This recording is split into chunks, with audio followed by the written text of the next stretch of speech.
ka një indicje në Lezhë që është e pashpjegueshme.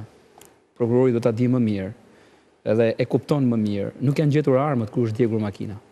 Kjo është një shenjë që tregon që shakmarrje. Më fal, ta marrësh armën me vete do të thotë që të vazhdon akoma seriali vrasjeve. Shumë nëse zbulohet.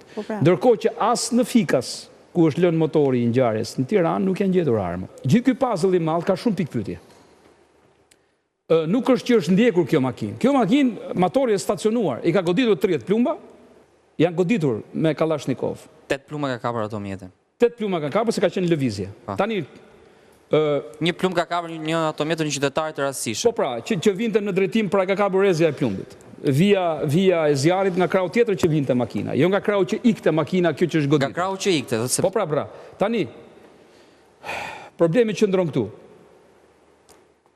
Janë plagosur të katërt, shoferi ka ikur dhe e ka përplasur në një pjesë murje. Në lundur, sepse s'kanë funksionuar frenat. Shoferit i ka rënë të fikët. Nuk e ka ndaluar ai makinë, e ka ndaluar pasagjeri. E ka shtyrë. Unë se kam konfirmuar faktin që shoferi ka rënë të fikët. Nuk i ka rënë të fikët shoferit. Edhe për shkak të informacioneve që marr. Nuk janë sakta, nuk i ka rënë të fikët shoferit. Jo, më fal, edhe nga informacionet që marr, jo nga Shqipëria, po nga Italia, arrita ta kuptoj se çka ka ndodhur në të vërtetë. Po nuk i ka rënë të fikët shoferit, është pa vërtetë. Është hedhur një kakofoni informacione të ngjarje. I merr timonin dhe i thotë më mirë përplasemi me murin se sa të godasim krahun tjetër. Dhe e shtyn timonin dhe goditet në krahun tjetër. Hapen airbag-et, ç'a ndodhi etj. Tani, shkojnë, marrin babain telefon, dy të plagosit kryesor, dy vëllezërit, i shkon i merr çon spital ushtarak. Kryet ajo ndërhyrje që është kryer, por pas 24 orësh çohen në Itali. Këta dy që janë më rënd.